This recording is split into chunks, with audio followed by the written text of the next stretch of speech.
Occasion ఏదైనా location ఎక్కడైనా తెలుగువారి వేడుక అంటే ఆలివ్ మిఠాయి ఉండాల్సిందే. ప్రస్తుతం మనతో పాటు లైవ్ కాల్ అందుబాటులో ఉన్నారు జేడి లక్ష్మీనారాయణ గారు. జై భారత్ పార్టీ వ్యవస్థాపక అధ్యక్షులు, అలాగే మాజీ సిబిఐ జేడీ కూడా. పైగా ఆయన ఇంతకుముందు యాంటీ టెర్రరిస్ట్ స్క్వాడ్ కి పనిచేస్తున్నారు. ఆయనతో మాట్లాడదాం. ఆపరేషన్ సింధూర్ పై ఆయన ఏం చెప్తారో ఒక్కసారి చూద్దాం. సార్ నమస్తే అండి. నమస్తే నిరుపమ గారు. సార్, మొత్తానికి యుద్ధం మొదలైంది అని అనుకోవచ్చా? ఎందుకంటే ఆపరేషన్ సింధూర్ తోటి ఎక్కడెక్కడైతే పాకిస్తాన్ ఉగ్రవాదులు ఉన్నారో వాళ్ళందరినీ తుడిచిపెట్టేయాలి అని చెప్పేసి భారత ప్రభుత్వం నిర్ణయం తీసుకున్నట్లు కనిపిస్తా ఉంది. రాత్రి 1:05 నుంచి 1:30 వరకు కూడా కాల్పులు జరిగాయి అని చెప్పి మన ఆర్మీ అధికారులే ఇప్పుడు ప్రెస్లో మాట్లాడారు. సో దీన్ని ఎలా చూడాలి సార్? అసలు ఆపరేషన్ సింధూర్ ఎక్కడి వరకు వెళ్ళబోతోందని అనుకుంటున్నారు సార్ మీరు? ఆపరేషన్ సింధూర్ ని ప్లాన్ చేసి విజయవంతంగా ఎగ్జిక్యూట్ చేసిన మన భారతదేశ రక్షణ దళాలకు, వారిని మార్గదర్శనం చేస్తూ వారి వెంట ఉన్న ప్రధానమంత్రి గారు, తర్వాత రక్షణ మంత్రి గారు, హోంమంత్రి గారు, తర్వాత national security adviser Ajit Doval గారు, మిగతా వారందరికీ కూడా మొట్టమొదటిసారిగా మనం అభినందనలు తెలియజేయాలి. ఎందుకంటే ఏప్రిల్ 22వ తర్వాత రెండవ రోజున పహల్గావ్లో జరిగిన సంఘటన తర్వాత అనేక చర్చలు మనం రోజు టీవీ మాధ్యమాల్లో చూస్తూనే ఉన్నాం. యుద్ధం రాబోతోంది, ఆ తర్వాత ఇక పాకిస్తాన్ ఉండదు, ఇలా రకరకాల చర్చలు జరిగాయి. కానీ స్పష్టంగా ప్రధానమంత్రి గారు పహల్గావ్లో జరిగిన సంఘటనలో ఎవరైతే భాగస్వాములయ్యారో వారిని, వారి మద్దతుదారుల్ని, వారి కుట్రలో భాగస్వాములయ్యే వారిని భారతదేశం వదలదు, భూభాగంలో ఎక్కడున్నా కూడా వాళ్ళ మీద చర్యలు తీసుకుంటామని వారు చెబితే, మన అమిత్ షా గారు వచ్చేసి మిట్టి మే మిలా దేంగే అన్నారు ఆయన. తర్వాత రక్షణ మంత్రి గారు మూతోడికే జవాబు దేంగే అన్నారు. కాబట్టి ఈ విధంగా భారతదేశం యొక్క నిర్ణయం అన్నది చాలా స్పష్టంగా మనకు వెళ్ళింది. ఎప్పుడు కూడా భారతదేశం ఉగ్రవాదానికి వ్యతిరేకంగా పనిచేస్తుంది. దేశంలో ఉన్న నాగరికులు గాని వారి మీద కాదు, ఉగ్రవాదం మీద భారతదేశం ఎప్పుడు కూడా ఉక్కుపాదం మోపాలన్న కాంక్షతో ఉంటుంది. కాబట్టి ఈ మధ్య రోజుల్లో అనేక రంగాలు, అంటే మనం జనరల్ గా ముప్పేట దాడి అంటే మీరు చూసుకుంటే దౌత్యపరంగా మనం అనేక చర్యలు తీసుకున్నాం. దౌత్యపరంగా వాళ్ళ వీసాలు రద్దు చేయడం, తర్వాత వాళ్ళ ఎంబసీలో స్ట్రెంగ్త్ తగ్గించడం, ఆ తర్వాత వచ్చేసి ఇండస్ వాటర్ ట్రీటీ ఏదైతే ఉందో దాన్ని అబెయన్స్ లో పెట్టడం, తర్వాత మన భూభాగాన్ని, మన గగనతలాన్ని వాళ్ళ విమానాలు రానివ్వకపోవడం, వాళ్ళ షిప్స్ ఏవైతే ఉన్నాయో నౌకలు మన పోర్ట్లోకి రానివ్వకపోవడం, ఇలా రకరకాల చర్యలు మనం తీసుకున్నాం. ఆ తరువాత దౌత్యపరంగా ఈ చర్యలు తీసుకుంటూ అంతర్జాతీయ స్థాయిలో పాకిస్తాన్ని మళ్ళా ఒకసారి ఎక్స్పోజ్ చేశాం. అంటే ఈ పెహల్గావ్ దాడి వెనకాల, ఈ ఉగ్రవాదుల వెనకాల పాకిస్తాన్ ఐఎస్ఐ మరియు పాకిస్తాన్ దేశం కూడా ఉందని అన్ని దేశాలను మనం చెప్పడం వల్ల సుమారుగా 153 దేశాలు భారతదేశానికి మద్దతుగా పలికాయి. ఆ తర్వాత యునైటెడ్ నేషన్ సెక్యూరిటీ కౌన్సిల్లో నిన్న జరిగిన మీటింగ్ లో పాకిస్తాన్ ని మళ్ళా ఏకాకి చేసి వాళ్ళను తూర్పారబట్టారు నిన్న మీరు చూస్తే. ఆ తర్వాత పాకిస్తాన్ పార్లమెంట్ లోనే వాళ్ళ ఎంపీలే మాట్లాడారు, మనం ఎక్కడ యుద్ధం చేస్తాం, మీ ఎంపీలే రాలేదు ఇక్కడికి, మన దగ్గర డబ్బులు ఎక్కడ ఉన్నాయి, ఈ విధంగా మాట్లాడారు. సో ఇదంతా కూడా సైకలాజికల్ వార్ఫేర్ అన్నమాట. ఆ తర్వాత వాణిజ్య పరంగా కూడా అనేక చర్యలు, తర్వాత అంతర్జాతీయ సంస్థల నుంచి వాళ్ళకి నిధులు రాకుండా ప్రయత్నాలు కూడా మనం చేస్తున్నాం. జయశంకర్ గారు ముఖ్యంగా మనం ఇక్కడ మాట్లాడుకోవాలి. తర్వాత నిర్మలా సీతారామన్ గారు కూడా ఏషియన్ డెవలప్మెంట్ బ్యాంక్ తో వాళ్ళతో మాట్లాడడం, తర్వాత FATF అనే సంఘటన ఏదైతే ఉంటుందో ఫైనాన్షియల్ టాస్క్ ఫోర్స్ అన్నది, వాటిని కూడా ఫైనాన్షియల్ యాక్షన్ టాస్క్ ఫోర్స్, అంటే ఏ దేశం అయితే ఉగ్రవాదాన్ని ప్రోత్సహిస్తుందో, మనీ లాండరింగ్ ను ప్రోత్సహిస్తుందో అటువంటి దేశాలకు బయటి దేశాల నుంచి, బయటి సంస్థల నుంచి నిధులు రాకుండా వీరు చేస్తుంటారు. దాన్ని గ్రే లిస్ట్ అంటాము, తర్వాత వచ్చేసి రెడ్ లిస్ట్ అంటాం. కాబట్టి పాకిస్తాన్ ఇప్పుడు గ్రే లిస్ట్ లో తీసుకురావాలన్న ప్రతిపాదన జరుగుతుంది. కాబట్టి ఈ విధంగా వాళ్ళని ఆర్థికంగా, ఆ తర్వాత మనం అందరం మిలిటరీ ఏం చేస్తుందంటే, ఈ రోజు ఉదయం మీరు అన్నట్టు ఉదయం 1:05 వారు వెళ్లి ఈ విధంగా 9 స్థావరాలు, ఇంతకు ముందు బాలాకోట్ అన్న ప్రాంతానికి మాత్రమే పరిమితమై ఉన్నాం. కాబట్టి ఈసారి పాక్ ఆక్యుపైడ్ కాశ్మీర్, దాంతో పాటు పాకిస్తాన్ భూభాగంలో కూడా ఈసారి వెళ్ళాం. సుమారుగా 5 పాక్ ఆక్యుపైడ్ జమ్మూ అండ్ కాశ్మీర్ లో, తర్వాత 4 అంతర్జాతీయ బార్డర్ దాటుకొని కూడా మనం వెళ్ళాం. సుమారుగా 100 కిలోమీటర్లు కూడా లోపలికి వెళ్లి ఈసారి యాక్షన్ తీసుకోవడం జరిగింది. అందులో అనేక మంది ఉగ్రవాదులు ప్రాణాలు కోల్పోయారని, తర్వాత ఇప్పుడు జరిగిన బ్రీఫింగ్ లో ఆ విజువల్స్ కూడా ఇచ్చారు. ఎందుకంటే పాకిస్తాన్ ప్రతిసారి అంటుంది మాకేం జరగలేదు, ఊరికే భారతదేశం కల్లబుల్లి కబుర్లు చెప్తుంది. దానికోసం విజువల్ ఎవిడెన్స్ కూడా ఈరోజు అక్కడ ఇవ్వడం జరిగింది. వీటిని కరెక్ట్ గా ఐడెంటిఫై చేయడం, తర్వాత ఇవి ఉగ్రవాద సంస్థలు అన్నవి గుర్తించి వాళ్ళ ఇన్ఫ్రాస్ట్రక్చర్, వాళ్ళ బిల్డింగ్స్ అని తెలుసుకొని స్పష్టంగా చెప్పారు. మన దాంట్లో మేము ఎక్కడా కూడా మిలిటరీ ఇన్స్టలేషన్స్ గాని, ప్రజలకు సంబంధించినవి గాని వాటి మీద మేము దాడులు జరపలేదు. కాబట్టి ఇదంతా మనం చూసుకుంటుంటే ఏం తెలుస్తుందంటే భారతదేశం ఈ 22వ తారీఖు నుంచి ఈ విధంగా క్యాలిక్యులేషన్స్ చేసి అజిత్ డోవల్ గారి నేతృత్వంలో, సిడిఎస్ గారి నేతృత్వంలో ఇవన్నీ కూడా ప్లాన్ చేసి ప్రధానమంత్రి గారి ఆమోదంతో ఈ చర్యలు తీసుకోవడం అన్నది భారతదేశం ఎప్పుడు కూడా ఉగ్రవాదానికి వ్యతిరేకిస్తుంది అన్నది సుస్పష్టమైన మెసేజ్ చెప్పాం. ఇది ఫేజ్ 1 మాత్రమే అన్నది కూడా చెప్పాం. అంటే చాలా మంది అనుకోవచ్చు ఇది అయిపోయింది ఇంకేం ఉండదు. కాబట్టి ఇది ఫేజ్ 1 మాత్రమే. ఆ తరువాత ఇది కొనసాగాలి యాక్చువల్ గా. అంటే కేవలం మిలిటరీ దాడులు మాత్రమే కాదు, మనం ఏ విధంగా అంతర్జాతీయంగా దీని మీద ప్రెషర్ సృష్టించాలో అది మరిచిపోకుండా దీన్ని ముందుకు తీసుకువెళ్ళగలిగితే ఏంటంటే పాకిస్తాన్లోని ఉగ్రవాదాన్ని మనం బయటికి తీయొచ్చు అన్నది ప్రధానంగా భారతదేశం ముందుకు తీసుకువెళ్ళాలన్నది మనం కోరుకోవాలి. సార్ యాక్చువల్లీ ఈ రోజు మాక్ డ్రిల్ పెట్టున్నారు మొత్తం దేశవ్యాప్తంగా పలు ప్రాంతాల్లో, మనకు కూడా హైదరాబాద్ లో ఒక 4 ప్లేసెస్ లో పెట్టున్నారు. దాన్ని కూడా ఆపేసినటువంటి పరిస్థితి. అంటే ఆపరేషన్ సింధూర్ ని కంటిన్యూ చేస్తారు అనే ఒక మెసేజ్ ఇస్తున్నట్ట సార్, లేకపోతే దీన్ని ఇంకా తీవ్రతరం చేయబోతున్నారనా? అసలు ఏ రకమైన మెసేజ్ ఇచ్చారు సార్? పెట్టినటువంటి మాక్ డ్రిల్ ఎందుకు ఆపాల్సిన పరిస్థితి వచ్చింది? ముఖ్యంగా ఏంటంటే మాక్ డ్రిల్ అన్నది 1971వ సంవత్సరం నుంచి తర్వాత మళ్ళా మొదటిసారిగా మనం అమలు చేస్తాం. అందువల్ల ఏంటంటే చాలా ప్రిపరేషన్స్ అవ్వాలి. యాక్చువల్ గా మనకు ఏంటంటే ఆల్రెడీ ఒక యాక్షన్ తీసుకున్నాం, ఆపరేషన్ సింధూర్. కాబట్టి పాకిస్తాన్ ఏ విధంగా ప్రతిస్పందిస్తుంది అన్నది కూడా మనం చూడాల్సిన అంశం. కాబట్టి ఇటువంటి సమయంలో మాక్ డ్రిల్స్ అన్న వాటిని పెట్టి మళ్ళా పబ్లిక్ ని పెద్ద ఎత్తున రోడ్ల మీదకి తీసుకురావడం ఇవన్నీ కూడా కాకుండా సోషల్ మీడియా ద్వారా అనేక మెసేజ్లు చేస్తున్నాయి. మనకి ఏవైనా బాంబు దాడులు కానీ ఏమైనా జరిగితే ఏ విధంగా ప్రికాషన్స్ తీసుకోవాలని అక్కడ మన ఢిల్లీ నుంచే కూడా కొన్ని వీడియోస్ కూడా రిలీజ్ చేయడం జరిగింది. అక్కడ ఉన్న వివేక్ శ్రీవాత్సవ్ గారని director general of civil defence, ఆయన మా బ్యాచ్మెంటే. సో తను వీడియోస్ కూడా పెట్టడం జరిగింది ఏ విధంగా చర్యలు తీసుకోవాలి. కాబట్టి ఇప్పుడు ఆల్రెడీ మనం యాక్షన్ లో దిగాం కాబట్టి ప్రతి చర్యలు ఏ విధంగా ఉంటాయన్న దాన్ని పబ్లిక్ ను రోడ్డు మీద తెచ్చి మళ్ళా కాలేజెస్ లో, స్కూల్స్ లో తీసుకొచ్చి చేయడం కన్నా కొద్దిగా ఇది చూద్దాం అన్న దాని విధంగా వాటిని తాత్కాలికంగా పోస్ట్పోన్ చేయడం జరిగింది. ఆ తర్వాత ముఖ్యంగా ఇప్పుడు పాకిస్తాన్ ఆపరేషన్ సింధూర్ కి వాళ్ళు ఎల్ఓసిలో, లైన్ ఆఫ్ కంట్రోల్ లో వాళ్ళు ఆర్టిలరీ ఫైరింగ్స్ చేస్తున్నారని మనం వింటున్నాం. అవును సార్. కొంతమంది మన పౌరులు మరణించడము, తర్వాత వచ్చేసి గాయపడడం కూడా జరిగిందని చూస్తున్నారు. Correct sir. ఆ తర్వాత ఇప్పుడే జరిగిన బ్రీఫింగ్ లో కూడా వారు ఏం చెప్పారంటే మేము మళ్ళా కూడా బ్రీఫింగ్స్ చేస్తాము అని అన్నారు. అంటే దీంట్లో కూడా మనం అంతర్యం గమనిస్తే అందులో అక్కడ నుంచి వచ్చే రిపోర్ట్స్ ఏవైతే ఉంటాయో, అంటే ఎంత డ్యామేజ్ మనం చేశాం, ఎంతమందిని అక్కడ మట్టుబెట్టాం, ఆ తర్వాత పాకిస్తాన్ ఏం చర్యలు ఆలోచిస్తుంది, ఇవన్నీ కూడా చెప్పి భారతదేశ పౌరులు ఏ విధంగా సతర్కంగా ఉండాలని చెప్పి కూడా చెప్పే అవకాశం. కాబట్టి పాకిస్తాన్ ఈ చర్యలతో ఆల్మోస్ట్ డిమోరలైజ్ అయిపోయింది. వాళ్ళేదో మాట్లాడుతున్నారు, ఎందుకంటే మాట్లాడాలి, మేకపోతే గాంభీర్యాన్ని ప్రదర్శించాల్సిన అవసరం ఉంది వాళ్ళ మీద. కాబట్టి మేము కూడా సరి అయిన టైంలో, కరెక్ట్ టైంలో మేము కూడా చర్యలు తీసుకుంటామని వాళ్ళు చెబుతున్నారు. కానీ ఇప్పుడు మొత్తం అంతర్జాతీయంగా ఈ రోజు చూస్తే యునైటెడ్ స్టేట్స్ భారతదేశాన్ని సమర్థించింది, ఇజ్రాయెల్ భారతదేశాన్ని సమర్థించింది, మిగతా అన్ని దేశాలు కూడా భారతదేశానికి సెల్ఫ్ డిఫెన్స్ ఉంది, కానీ దీన్ని ఇంకా ఎస్కలేట్ చేయనివ్వకండి అని ఒక రిక్వెస్ట్ కూడా ప్రపంచ దేశాలు మనల్ని చేస్తుంది. సో ఈ విధమైన పరిస్థితులలో ఇప్పుడంతా కూడా పాకిస్తాన్ ఏ విధంగా రిప్లై ఇస్తుందన్న దాని మీద భారతదేశం యొక్క చర్యలు ఉండబోతున్నాయి. తర్వాత ఇంకా స్పెసిఫిక్ ఇన్ఫర్మేషన్లు ఏవైనా చేయాల్సిన ఉంటే వాటి మీద కూడా ఈ ఆపరేషన్ సింధూర్ అన్నది ఫేజ్ 2 కూడా అవ్వచ్చు. ఇది వెంటనే ప్రొలాంగ్డ్ గా జరగాలి. అంటే ముఖ్యంగా మిలిటరీ పరంగా కాకపోవచ్చు కానీ దౌత్య పరంగాను, వాణిజ్య పరంగాను ఆ ప్రెషర్ అన్నది మనం కొనసాగిస్తూ పాకిస్తాన్ వాళ్లే స్వయంగా వాళ్ళ దగ్గర ఉన్న టెర్రరిస్ట్ బేసుల్ని వాళ్లే కూలగొట్టే విధంగా మనం భారతదేశాన్ని వాళ్ళ కాళ్ళ దగ్గరికి తీసుకురావాలి అన్నది భారతదేశం ఆలోచించే విధానం అని నేను అనుకుంటాను. ఆ విధమైన పరిస్థితి కూడా వస్తుంది త్వరలో అన్నది నా అంచనా.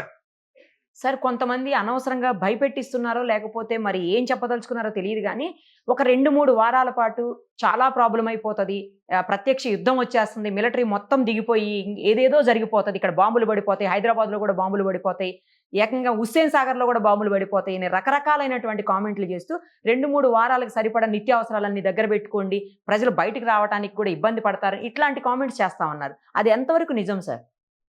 ఎప్పుడు కూడా ప్రభుత్వం నుంచి వచ్చే సూచనలు ఏవైతే ఉంటాయో వాటిని మనం ఫాలో అవ్వాలి. ఎందుకంటే ఈ సోషల్ మీడియాలో ప్రతి ఒక్కరూ వాళ్ళు విపరీతమైన జ్ఞానంతో చెప్తుంటారు. ఈవెన్ కోవిడ్ కాలంలో కూడా ఇలాగే ఉండేది. కరెక్ట్ ఈవెన్ కోవిడ్ సమయంలో నా వాయిస్ పెట్టి కూడా ఒక ఆడియో చేశారు. అవును. అంటే ఆ విధంగా కొంతమంది ఉంటారు ఈ విధంగా వాళ్ళ ప్రభావాన్ని చూపించడానికని.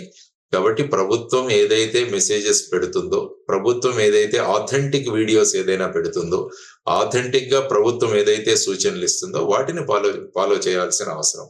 కాబట్టి వీరందరూ కూడా భయాందోళనలు సృష్టించి ప్రజలందరూ మార్కెట్లకు వెళ్ళిపోయి అక్కడి నుంచి కూరగాయలన్నీ కొనుక్కొనేసి నిత్యావసర వస్తువులు కొనేసుకొని బ్యాంకులో ఉన్న డబ్బులు విత్డ్రా చేసుకొని ఇవన్నీ కూడా ఒక రకమైన ఆనందాన్ని కొంతమంది పొందుతుంటారు. ఆ విధంగా చేసే చర్యలు ఇవి. కాబట్టి వీటి మీద ప్రజలు నమ్మకం పెట్టుకుంటే ప్రభుత్వం ఎప్పుడైనా సూచనలు ఇవ్వాలంటే అది స్పష్టంగా ఈ రోజు ఎలాగైతే ఇప్పుడు ప్రెస్ బ్రీఫింగ్ మనం చూసాము, లేకుంటే ప్రెస్ ఇన్ఫర్మేషన్ బ్యూరో ద్వారాను, లేకుంటే INB మినిస్ట్రీ నుంచి కానీ స్పష్ట సూచనలు ఇస్తుంది. వాటిని ఫాలో అవ్వాల్సిన అవసరం ఉందన్నది ప్రజలకు మనం సూచన తెలియజేయడం అవసరం. మిసైల్స్ నంబర్స్ తో సహా చెప్పేస్తున్నారు సార్. ఈ మిసైల్ పడిపోతుంది, ఆ మిసైల్ పడిపోతుంది, ఈ నెంబర్ తో మిసైల్, ఆ నెంబర్ తో మిసైల్ అని. అది వింటుంటే అసలు ఏ నాలెడ్జ్ తో చెప్తున్నారో కూడా అర్థం కావట్లేదు వాళ్ళు. బట్ అది ప్రజల్లో ఒక రకమైన భయాందోళనలు రేకెత్తిస్తుంది. మీరు అన్నట్లు రకరకాలైనటువంటి నిత్యావసరాల మీద, మిగతా వస్తువుల మీద కూడా స్కేర్సిటీ పడి అవి రేట్లు పెరిగిపోయే అవకాశం కూడా ఉంటుంది కదా సార్ అనవసరంగా. సో ఈ విధంగా ఏంటంటే మార్కెట్ లో ఆర్టిఫిషియల్ ఇది తయారు చేసి ఆ విధంగా బూస్టప్ చేసే ప్రయత్నాలు కూడా చేస్తుంటారు చాలా మంది. సో ఏంటంటే ఆర్థికంగా ఇంకా షాపుల్లో అమ్మకానికి పోని వస్తువులన్నిటి కూడా ఈ సందర్భాన్ని వినియోగించుకొని మనం అమ్మేద్దాం అన్న ప్రయత్నాలు కూడా జరుగుతుంటాయి. సో కాబట్టి ప్రజలందరికీ మీ ద్వారా సూచన ఏంటంటే ప్రభుత్వం యొక్క సూచనల కోసం మనం వెయిట్ చేద్దాం అన్నది మనం ఆలోచించుకోవాలి. పాకిస్తాన్ ఎప్పుడు కూడా భారతదేశం మీద అటాక్ చేసే ధైర్యం లేదు. వాళ్ళు ఎప్పుడు కూడా అప్రత్యక్ష యుద్ధమే చేస్తారు. ప్రత్యక్ష యుద్ధం చేసే ధైర్యం లేదు వాళ్ళకు.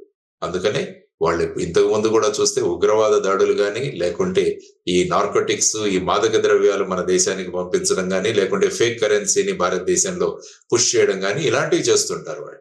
సో ఆ విధంగా ఫుల్ ఫ్లెడ్జ్డ్ యుద్ధం అన్నది నేను మొదటి నుంచే చెబుతున్నాను, అది రాదు. దానికి ఈ రోజు భారతదేశం స్పందించిన విధానం కూడా స్పష్టంగా ఉంది. మనకి టెర్రరిస్టులు టార్గెట్ గా, టెర్రర్ క్యాంప్స్ టార్గెట్ గా, టెర్రరిస్ట్ ఇన్ఫ్రాస్ట్రక్చర్ టార్గెట్ గా భారతదేశం లిమిటెడ్ యాక్షన్ తీసుకుంది. ఎక్కడ మిలిటరీ స్ట్రక్చర్స్ కానీ, పబ్లిక్ చెందిన బిల్డింగ్స్ కానీ మేము టార్గెట్ చేయలేదు. ఎందుకంటే మళ్ళా పాకిస్తాన్ విక్టిమ్ కార్డు తీస్తుంది. ఈ విధంగా నష్టపోయాము, ఈ విధంగా మేము విక్టిమ్స్ గా ఉండిపోయాము అని కార్డు తీయకుండా భారతదేశం సుస్పష్టంగా చెప్పింది, our fight is against terrorism, our fight is against terrorist infrastructure, our fight is against indoctrination, our fight is against terror base camps, our fight is against terror launch pads అన్నది సుస్పష్టంగా operation Sindoor phase 1 లో తెలియజేశారు. ఇప్పుడు వాళ్ళ reaction బట్టి next phases ఉంటాయన్నది మనం ఆలోచించుకోవాలి. సార్ ఒకవేళ నిజంగానే ప్రత్యక్ష యుద్ధం వచ్చింది అనుకున్నా కూడా అది ప్రతి స్టేట్ ని, లేకపోతే ప్రతి సెంటర్ ని, అంటే లైక్ హైదరాబాద్, వైజాగ్ ఇలా, లేకపోతే బెంగళూరు, లేకపోతే చెన్నై, ఇలా అన్ని సెంటర్స్ ని కూడా ఇబ్బంది పెట్టేటువంటి పరిస్థితి, లేదంటే అన్ని సెంటర్స్ ని కూడా నాశనం చేసేటువంటి పరిస్థితులు ఉంటాయా సార్ అసలు? ముందు వాళ్ళ విమానం మన భూతలం, మన గగనతలంలోకి రావాలి కదా. వాళ్ళు ఏదైనా చేయాలంటే వాళ్ళు ముఖ్యంగా చేసేది ఏంటంటే వైమానిక దాడులు చేస్తారు. వాళ్ళ భూభాగం వదిలి భారతదేశంలోకి రాగానే వాళ్ళకు విమానాలు కూలిపోతాయి. There is no doubt. ఆ విధమైన రాడార్ సిస్టమ్ ఉంది మన దగ్గర, ఆ విధమైన మిసైల్ సిస్టమ్ ఉంది, ఆ విధంగా ఎయిర్ క్రాఫ్ట్ లను ఐడెంటిఫై చేసే సిస్టమ్స్ ఉన్నాయి, మనం సర్ఫేస్ టు ఎయిర్ మిసైల్స్ ఉన్నాయి మన దగ్గర. కాబట్టి ఆ విధమైన పరిస్థితులు అన్నవి రావు. ఇది కేవలం ఒక ముందు చర్య, ప్రజలు కూడా అప్రమత్తంగా ఉండాలన్నది. యాక్చువల్ గా నేను ఏమంటానంటే ఈ సివిల్ డిఫెన్స్ అన్నది మన పాఠ్యాంశంలో కూడా ఒక భాగం అవ్వాలి. ప్రతి సంవత్సరం కూడా వీటిని ప్రాక్టీస్ చేయాలి. కాబట్టి ఏంటంటే నాగరికులు అప్రమత్తం అవుతారు. మనం ఎటువంటి జాగ్రత్తలు తీసుకోవాలన్నది, ఇటువంటి డిసిప్లిన్ వస్తే పబ్లిక్ లో రేపు ఏదైనా సూచన ఇచ్చినా కూడా అందరూ ఫాలో అవుతారు. అంటే ఒక రకమైన సూచనను పాటించే ఒక తత్వాన్ని ప్రజల్లోకి తీసుకురావడం చాలా ముఖ్యం. అటువంటివి ఈ సివిల్ డిఫెన్స్ డ్రిల్స్ అన్నమాట.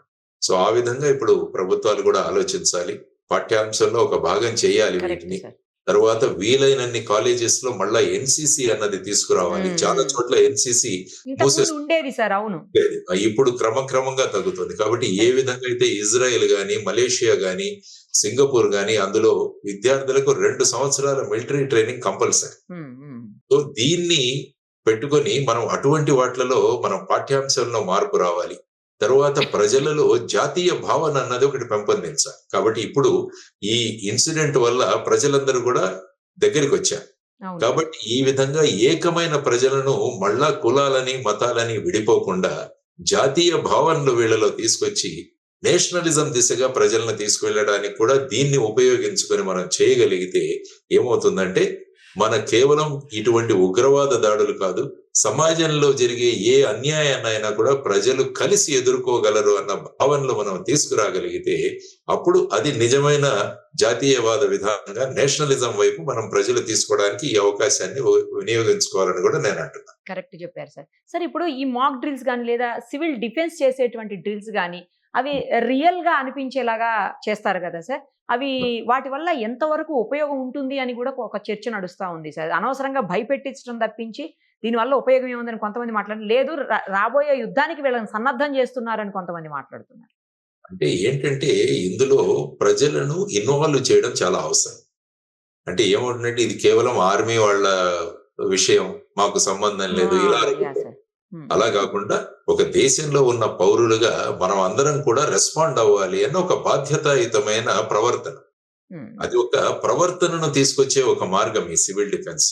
అది ఎలాగా తెలుసు, మనకు యుద్ధం రాదు, అందులో ఏమీ జరగదని. అయినా కూడా సందర్భం వచ్చింది కాబట్టి దాన్ని ఉపయోగించుకొని ప్రజల యొక్క ఆలోచన విధానం, వాళ్ళ ప్రవర్తనలో ఒక సుసూత్రీకరణ తీసుకురావడం, ఒక క్రమశిక్షణ తీసుకురావడం అన్నది ముఖ్యంగా దీనిలో ఉన్న ప్రధానమైన ఉద్దేశం. కాబట్టి చెప్పేవాళ్ళు చెబుతూనే ఉంటారు రకరకాల వాళ్ళు. Yeah sir. ఎందుకంటే మన దాంట్లో దేశం గురించి ఆలోచించే తత్వం తగ్గిపోతుంది.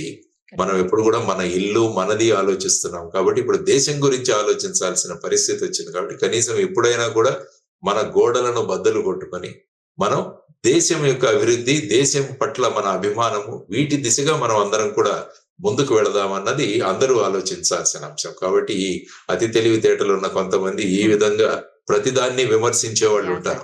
సో వాళ్ళు వాళ్ళ ప్రవర్తనను తగ్గించుకొని, ప్రభుత్వం కూడా స్పష్టంగా చెప్పింది ఇటువంటి వీడియోలు, ఇటువంటి వాట్సాప్లు, ఇటువంటి సోషల్ మీడియాలో పెట్టే వాళ్ళ మీద చర్యలు తీసుకుంటామని కూడా స్పష్టంగా అవును చేశారు. సార్. కరెక్ట్. కాబట్టి అటువంటి అతి ఉత్సాహపరులను కూడా మనం నియంత్రించాలి అన్నది మనం ఆలోచించాలి. సార్ ఇప్పుడు ఈ ఆపరేషన్ సింధూర్ తోటి పీఓకే ఏదైతే ఉందో పాక్ ఆక్యుపైడ్ కాశ్మీర్ని మనం ఇంకా కంప్లీట్ గా మన అధీనంలోకి తెచ్చుకునే, అంటే ఇది కంటిన్యూ చేస్తే మన అధీనంలోకి తెచ్చుకునే అవకాశం అనుకోవచ్చా సార్? అంటే ఏంటంటే అది తెచ్చుకోవచ్చు, కానీ మళ్ళా ఏంటంటే పాకిస్తాన్ ఒక విక్టిమ్ కార్డు ప్రయోగిస్తుంది. ఓకే. మనం యాక్చువల్ గా 1947-48లో జరిగిన ఆ యుద్ధం అప్పుడు మనమే ఈ విషయాన్ని యునైటెడ్ నేషన్స్ దగ్గరికి తీసుకెళ్ళాం. ఓకే. మనమే ఈ భూభాగాన్ని మన ఆర్మీ వాళ్ళు ఇప్పుడు ప్రస్తుతం ఉన్న పాక్ ఆక్యుపైడ్ కాశ్మీర్ వరకు ఈవెన్ శ్రీనగర్ నుంచి వెనక్కి తోశారు వాళ్ళందరూ. తర్వాత ఈ పిఓకే ప్రస్తుతం ఉన్న పరిస్థితులు ఏమైందో అప్పుడు యుఎన్ కి తీసుకెళ్లడం జరిగింది మనం ఈ విషయాన్ని. కాబట్టి యుఎన్ అన్నది అప్పుడు మధ్యవర్తి చేసుకుంటూ ఇప్పుడు ఏ భాగం అయితే పాకిస్తాన్ లో ఉందో అక్కడ ఎల్ఓసి చేశారు. లేకుంటే మనకి ఇంటర్నేషనల్ బార్డర్ ఉండేది. రాడ్క్లిఫ్ లైన్ అని పార్టీషన్ కు ముందు ఒక ఇంజనీరు భారత పాకిస్తాన్ మధ్య ఆ బార్డర్ ని గీశాడు. దాన్ని రాడ్క్లిఫ్ లైన్ అంటాం. ఎలాగైతే భారతదేశం చైనా మధ్య ఉన్న లైన్ మెక్మోహన్ లైన్ అంటాము, అదే విధంగా దీన్ని రాడ్క్లిఫ్ లైన్ అంటే ఇక్కడ తర్వాత ఈస్ట్ పాకిస్తాన్ ఈ రెండింటికి కూడా గీతలు గీయడం జరిగింది. ఇప్పుడు ఏమైందంటే ఆ 1947-48లో పాకిస్తాన్ వాళ్ళు ఇటు రావడం వల్ల ఆ ఇంటర్నేషనల్ బార్డర్ తర్వాత పాకిస్తాన్ కొంత భూభాగంలో ఎల్ఓసి అంటున్నాం దాన్ని, లైన్ ఆఫ్ కంట్రోల్. సో ఇప్పుడు ఆ విధమైన పరిస్థితిలో ఉంది. కాబట్టి ఇప్పుడు భారతదేశం పాకిస్తాన్ పిఓకేని మళ్ళా తీసుకురావాలి ఖచ్చితంగా. ఆ తర్వాత మీరు చూసుకుంటే జమ్మూ అండ్ కాశ్మీర్ అసెంబ్లీలో కూడా ఒక 10 సీట్లు పిఓకే వాళ్ళ కోసం పెట్టడం జరిగింది. అవును సార్, కరెక్ట్. అంటే దాని ద్వారా భారతదేశం యొక్క ఉద్దేశం ఏంటంటే ఇది మా భూభాగం. ఎందుకంటే మనం భారతదేశం పటం వేసినా కూడా ఫుల్ జమ్మూ కాశ్మీర్ ఉంటుంది మనది, ఎందుకంటే ఆల్రెడీ మనది అది. సో దాన్ని ఆ విధంగా భావిస్తున్న సందర్భంలో ఇప్పుడు ఆ యునైటెడ్ నేషన్స్ యొక్క మధ్యస్థిత్వంలో ఈ విధమైన పరిస్థితులలో తర్వాత ఏంటంటే ఆ ప్రాంతంలో ఉన్న ప్రజలు కూడా మనతో ఉండాలి అన్న భావనలు వాళ్ళలో తీసుకురావాలి. ఉమ్, లేకుంటే ఏమవుతుందంటే వాళ్ళు భారతదేశం విరోధంగా ఉంటే వాళ్ళతోనే మన వనరులన్నీ కూడా అక్కడ డైవర్ట్ చేయాల్సి వస్తుంది. వాళ్ళను బుజ్జగించాల్సింది. ఈ పరిస్థితులు రాకుండా మేమే భారతదేశంలో కలిసిపోతామన్న విధానం వాళ్ళలో గనక రాగలిగితే ఏమవుతుందంటే వాళ్ళు భారత పౌరులుగా మన దాంట్లో మిక్స్ అవుతారు వాళ్ళు. Yeah sir. లేకుంటే ప్రతిసారి వాళ్ళు వేరు విధంగా ఆలోచించడము, అక్కడ మళ్ళా ఉగ్రవాద చర్యలు ఏర్పడడం, మన ఆర్మీ అంతా కూడా అక్కడ డిప్లాయ్ చేయడం, ఇవన్నీ కూడా మనకు అడిషనల్. సుమారుగా 53 లక్షల మంది ఉన్నారు వాళ్ళకి. మనకున్న జనాభాకు మళ్ళా ఒక 53 లక్షలు. అక్కడ ఏంటంటే పరిస్థితులు చాలా అధ్వానంగా ఉన్నాయి. వాళ్లకు మళ్ళా ఉద్యోగాలు, వాళ్లకు మళ్ళా ఈ మన పథకాలు ఇవన్నీ అమలు చేసే కన్నా అక్కడి ప్రజల సంసిద్ధత, మేము ఇంకా భారతదేశంతోనే ఉంటామని వాళ్ళలో మార్పు తీసుకొచ్చి అప్పుడు యునైటెడ్ నేషన్స్ వాళ్ళ మధ్యస్థంతో మనం కలుపుకోగలిగితే ఏమవుతుందంటే ఆ కలయిక అన్నది సినర్జీతో కలుస్తుంది. లేకుంటే వ్యతిరేకంగా కలుపుకుంటూ ఉంటే ప్రతిసారి మనకు సమస్యలే ఉంటాయి. కాబట్టి ఆ విధంగా ప్రస్తుతం ఉన్న దాంట్లో ఆ విధమైన చర్యలు తీసుకుంటూ ముందుకు వెళతారన్నది నేను అనుకుంటాను. అప్పుడు ఆ విధంగా ఉండబోవచ్చు అని నేను అంటాను. సార్, ఈ రాబోయే సమీప దూరంలో ఎలాంటి సిచ్యుయేషన్స్ మన ఇద్దరి మధ్యన అంటే పాక్కి మన ఇండియా మధ్యన నెలకొనబోతున్నాయని మీరు అనుకుంటున్నారు సార్? పాకిస్తాన్ భారతదేశం మధ్య ఇక పాకిస్తాన్ సరెండర్ అయిపోవాలి. ఉమ్, పాకిస్తాన్ సరెండర్ అయిపోయి మా భూభాగంలో ఉన్న టెర్రరిజాన్ని మేము మట్టు పెడతామన్న దీనికి ప్రపంచ దేశాలన్నీ కలిసి పాకిస్తాన్ ని తీసుకురావాలి. ఆ విధంగా తర్వాత ఒక ఇంటర్నేషనల్ మానిటర్డ్ ఒక గ్రూప్ అన్నది ఏర్పడి వాళ్ళు నిజంగా చర్యలు తీసుకుంటున్నారా లేదా అన్నది కూడా మానిటర్ చేయాలి. లేకుంటే వాళ్ళు ఏం చెప్తారు, మేము అందరినీ మట్టు పెట్టామంటారు. ఉమ్, కుదరదు. ఎలాగైతే మనం ప్రపంచ దేశాల్లో ఉన్న ఒక ఫోర్స్ ని గనక మనం అక్కడికి తీసుకురాగలిగితే వాళ్ళ సూపర్విజన్ లో ఈ టెర్రర్ క్యాంపులు గాని వీటన్నిటి మీద చర్యలు జరిగి ఎప్పుడైతే ఆ ఇంటర్నేషనల్ బాడీ సర్టిఫికేట్ ఇస్తుందో ఇక పాకిస్తాన్ లో ఈ విధమైన టెర్రరిజం లేదు, క్యాంప్స్ లేవని, అప్పుడు అది మనం నమ్మాలి. లేకంటే ఏంటంటే అక్కడ రక్త బీజుడు లాగా దాని నుంచి పుడుతూనే ఉంటారు. ఎన్నిసార్లు చేసినా కూడా వాళ్ళు పుడుతూనే ఉంటారు. కాబట్టి ఈ టెర్రరిస్ట్ల పుట్టుక అన్నది మనం టోటల్ గా ఎలిమినేట్ చేయగలిగితే, అది అందరి యొక్క కోఆపరేషన్ తో గనక చేయగలిగితే అప్పుడు ఏమవుతుందంటే పాకిస్తాన్ మీద ప్రెషర్ ఉంటుంది. ఆ దిశగా భారతదేశం దీన్ని ముందుకు కొనసాగించాలి అన్నది మనం అంతా కూడా కోరుకుంటాం. సార్, లేటెస్ట్ గా అమెరికా అధ్యక్షుడు ట్రంప్ చేసినటువంటి కొన్ని వ్యాఖ్యలు కూడా దుమారం లేపుతున్నాయి సార్. రెండు దేశాలు సంయమనం పాటించాలి, యుద్ధానికి పోవద్దు అని చెబుతూ రెండు స్ట్రాంగ్ కంట్రీస్ రోడ్డు మీదకి వచ్చి కొట్టుకోవటం కరెక్ట్ కాదు అనమాట. ఎవరు స్ట్రాంగ్ కంట్రీ ఇక్కడ, ఎందుకు పాకిస్తాన్ స్ట్రాంగ్ కంట్రీ ఈ రకంగా అయింది అని చెప్పేసి చాలా మంది దానికి నిరసన వ్యక్తం చేస్తున్నటువంటి పరిస్థితి. సార్, ఆయన ఎందుకు అలా మాట్లాడారంటే ఆయన ఉద్దేశం ఏం చెప్పదలుచుకున్నాడు ఆయన అందులో? ఎందుకంటే పాకిస్తాన్ అన్నది అమెరికాతో చాలా రోజులు దగ్గరగా ఉండేది. Yeah sir. ముఖ్యంగా ఆఫ్ఘనిస్తాన్ లో వాళ్ళు అక్కడ ప్రభుత్వాన్ని కూలదోయడానికి కమ్యూనిస్టు ప్రభుత్వాన్ని, అప్పుడు తాలిబాన్ అనే ఒక సంస్థను స్థాపించి పాకిస్తాన్ మద్దతుతో వాళ్ళందరినీ తయారు చేసి అక్కడ పంపించారు. అవును. తర్వాత ఈ తాలిబానే ఏకుకు మేకై కూర్చో. ఈ తాలిబాన్ వాళ్లే వెళ్లి మళ్ళా 2001 లో వాళ్ళ ట్విన్ టవర్స్ ని వాటిని అటాక్ చేయడంలో వీళ్ళందరూ ఉన్నారు. సో వాళ్ళను మళ్ళా మట్టు పెట్టడానికి మళ్ళా పాకిస్తాన్ నే ఉపయోగించుకుంది అమెరికా. సో వాళ్ళను ఆ విధంగా తయారు చేసిన వాళ్ళు మళ్ళా, ఎందుకంటే ఆ సమయంలో పాకిస్తాన్ యుఎస్ ఫోర్సెస్ వచ్చి ఆఫ్ఘనిస్తాన్ లో ఉన్నాయి తాలిబాన్ కు వ్యతిరేకంగా. సో అప్పుడు మళ్ళా ఏమైంది, ఫైనల్ గా ఇక వీళ్లతో వద్దని చెప్పేసి విత్డ్రా చేసుకున్నారు. కాబట్టి అమెరికన్ ఫోర్సెస్ ఆఫ్ఘనిస్తాన్ లో ఉన్న సమయంలో పాకిస్తాన్ వాళ్ళ మద్దతు ఉండింది వాళ్ళకి. కానీ క్రమక్రమంగా 2021 తర్వాత అది దూరం అయిపోయింది. జో బైడెన్ వచ్చిన తర్వాత వాళ్ళని విత్డ్రా చేసేసారు. సో దానివల్ల ఏమవుతుందంటే పాకిస్తాన్ చాలా దగ్గరగా ఉన్న దేశం, వాళ్ళకి F-16లు కానీ ఇవన్నీ కూడా చాలా సరఫరా చేస్తారు. F-16 విమానాలు ఏవైతే యుద్ధ విమానాలు ఉన్నాయో లేటెస్ట్, వాటన్నింటినీ కూడా పాకిస్తాన్ కి ఇచ్చి ఉన్నారు. సో అటువంటి పరిస్థితుల్లో పాకిస్తాన్ యొక్క అనుబంధాన్ని, వారితో ఉన్న అనుబంధాన్ని వాళ్ళంత త్వరగా తీసేది. అందుకనే రెండు దేశాల గురించి ఇరు దేశాలు మాకు మిత్రులే అని కూడా ట్రంప్ గారు మాట్లాడారు. ఇప్పుడు రెండు దేశాల దగ్గర అణ్వస్త్రాలు ఉన్నాయి కాబట్టి మీరు సంయమనం పాటించండి అని కూడా వారు చెబుతున్నారు. జనరల్ గా ఈ రెండు దేశాలు అణ్వస్త్రాలు ఉన్న దేశాలు ఈ విధంగా. తర్వాత ఏంటంటే ముఖ్యంగా భారతదేశం ఒక పెద్ద మార్కెట్ అమెరికా. సో ఆ విధంగా భారతదేశం కూడా ఈ మధ్య కాలంలో అమెరికాకు దగ్గర అవుతుంది. భారతదేశం యొక్క ప్రాముఖ్యతను కూడా అమెరికా తెలిసింది. ఎందుకంటే భారతదేశంలో ఉన్నవారే వాళ్ళ MNCs అందరికీ కూడా CEOలుగా ఉంటున్నారు. భారతదేశం మీద చాలా ఆధారపడి ఉంటుంది. తర్వాత అక్కడి ప్రోడక్ట్స్ కూడా ఇక్కడ మార్కెట్ ఎక్కువగా ఉంటుంది. కాబట్టి భారతదేశాన్ని దూరం చేసుకోగలదు. కానీ ప్రపంచ దౌత్యం ఎలా ఉంటుందంటే అటు అమెరికా కావచ్చు, ఇటు చైనా కావచ్చు, ఇటు రష్యా కావచ్చు, వారి వారి ప్రాబల్యం పెంచుకోవడానికి వాళ్ళు ప్రయత్నం చేస్తుంటారు. అందుకనే వాళ్ళు పాకిస్తాన్ కూడా ఒక కార్డుగా పెట్టుకుంటారు. సో డైరెక్ట్ గా మేము వాళ్ళని రిజెక్ట్ చేయం. ఇవంతా కూడా వాళ్ళ ఇంటర్నేషనల్ లెవెల్లో జియో పాలిటిక్స్ లో ఇవన్నీ కూడా ఉపయోగిస్తారు. అందుకనే ఈ విధంగా చెబుతున్నారు వారు. కాబట్టి ఇరు దేశాలు కూడా ఈ ఎస్కలేట్ చేయొద్దు, దీన్ని పరిష్కరించుకోండి అని వారు అంటున్నారు. యునైటెడ్ అరబ్ ఎమిరేట్స్ కూడా అన్నారు, మిగతా దేశాలు కూడా కోరుతున్నాయి. కాబట్టి భారతదేశం ఈ రోజు మిలిటరీ చర్యలు చేసింది. కాబట్టి నెక్స్ట్ మిలిటరీ చర్య ఏదైతే ఉంటుందో అది పాకిస్తాన్ యొక్క రెస్పాన్స్ మీద ఆధారపడి ఉంటుందని మనం చూడాలి. Let us see sir. Thank you sir. Thank you so much. Suman టీవీలో మీ పర్సనల్ అండ్ బిజినెస్ ప్రమోషన్స్ కోసం కింది నెంబర్కి కాంటాక్ట్ చేయండి.